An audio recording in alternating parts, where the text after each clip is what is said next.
Europeans had been coming to the West African coast for centuries. The first were the Portuguese back in the 16th century, but the British weren't far behind. And I'm standing in the remains of one of the British trading posts that were put up here at the end of the 19th century. To this place came loads of palm oil and palm kernels, most of which was shipped to Liverpool for making into soap. And it came from the hinterland. At that time, it was a little-known country and ruled by a number of African kings, the most powerful of whom was the Oba of Benin. The first Portuguese visitors had brought back many stories of the Oba's military might and thought him so powerful that they took back an ambassador to Lisbon to be received by the King of Portugal. The Oba was a human god, so sacred that no commoner could look in his face. On the few occasions he left his palace, he was preceded by musicians and leopards, the symbols of his power. He owned dwarfs, just as European kings did at that time. He also practiced human sacrifice in order to sweeten his land with blood. Benin remained almost unchanged right into the 19th century, and then in January 1897, the vice-consul of a British trading settlement on the coast decided to visit the Oba. The Oba had recently accepted a trading agreement with the British, but he wasn't keeping it. No palm nuts or palm oil were coming out of his territory, so the Oba had to be reprimanded.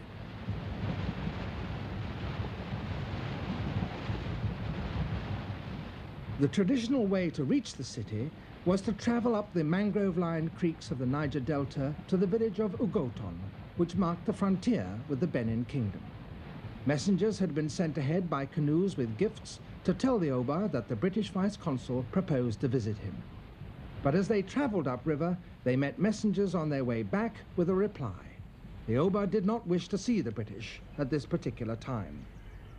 The party reached Ugoton on the afternoon of January the 3rd. On the way up, they had been collecting carriers, and now they had the 240 men that they needed to carry all their supplies. But here there were more messages from the Oba telling them not to come. The local people gave them vehement warnings. It would be very unwise to go to Benin now, they said, for the Oba was celebrating Igwe. Igwe was and is the most important of all Benin rituals. It was last held in 1964 when these pictures were taken. During it, the Oba salutes the shrines of the earlier god kings, his ancestors, and renews his divine power. He parades and dances, decked with coral crown and tunic, with ivory bracelets on his arms and bronze masks at his waist.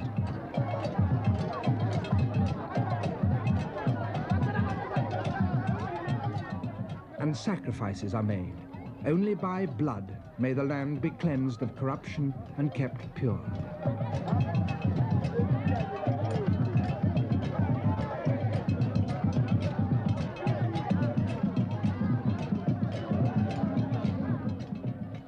Special plants and earths are brought from all over the kingdom and pounded together with blood to make a magic medicine with which the Oba will be anointed to give him strength.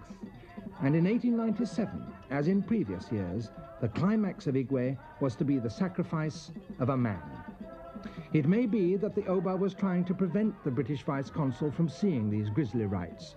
At any rate, his messengers did their best to persuade the British to delay, if only by a few days. But Vice-Consul Phillips was not to be put off, and with his British companions and 240 carriers, he left Ugoton at 7 o'clock on the morning of the next day, January the 4th. Their only weapons were revolvers, and those they packed away in their baggage to emphasize that they were coming in peace. Yet they knew that the sacred and secret rituals of Igwe were continuing in the city even as they marched.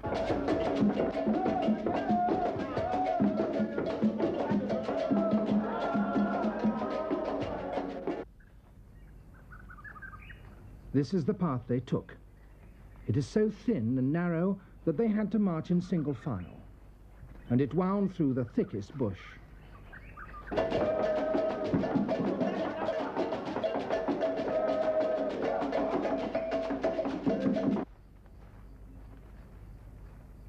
The Benin chiefs, without the Oba's knowledge, had prepared an ambush. and at 3 o'clock in the afternoon of January the 4th, Vice Consul Phillips led his men straight into it.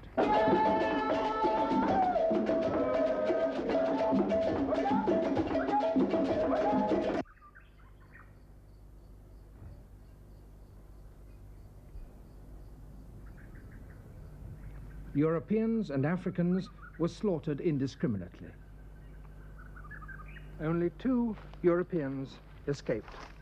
The Benin warriors hunted them through these thick forests and came within yards of them several times. They had nothing to eat, and the only thing to drink was the dew from the leaves. One of them was badly wounded, but after 5 days they reached the river. The wounded man's arm had already turned gangrenous. Both their bodies were black with thorns. The news of the massacre had gone ahead of them, and on January the 11th, only 7 days after the massacre, it was in London.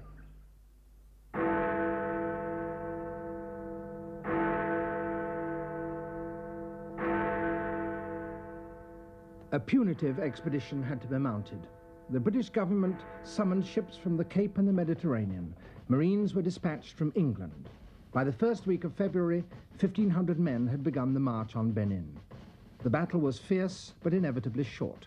The Bini tribesmen had no chance against Maxim guns and rockets. On February the 18th, after 4 days of sporadic fighting and only 6 weeks after the massacre, the British took Benin City. In the abandoned palace, the victorious soldiers found wonders and horrors.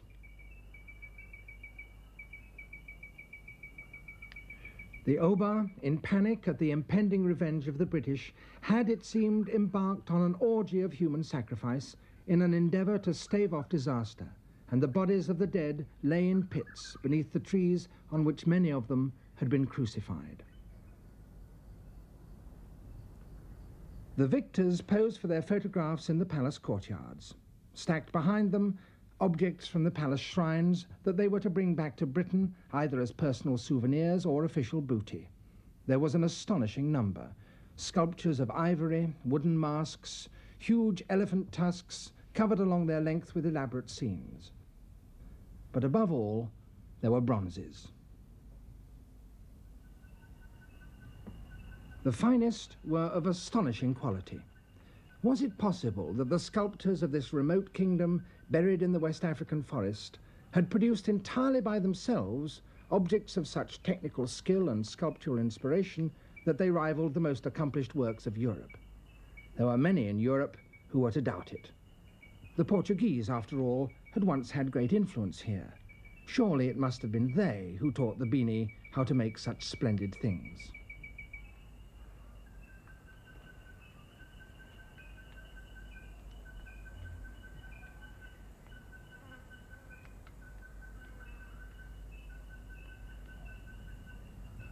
The British government, which was concerned with neither romance nor scholarship, put the loot on sale in order to defray the cost of the expedition to the taxpayer.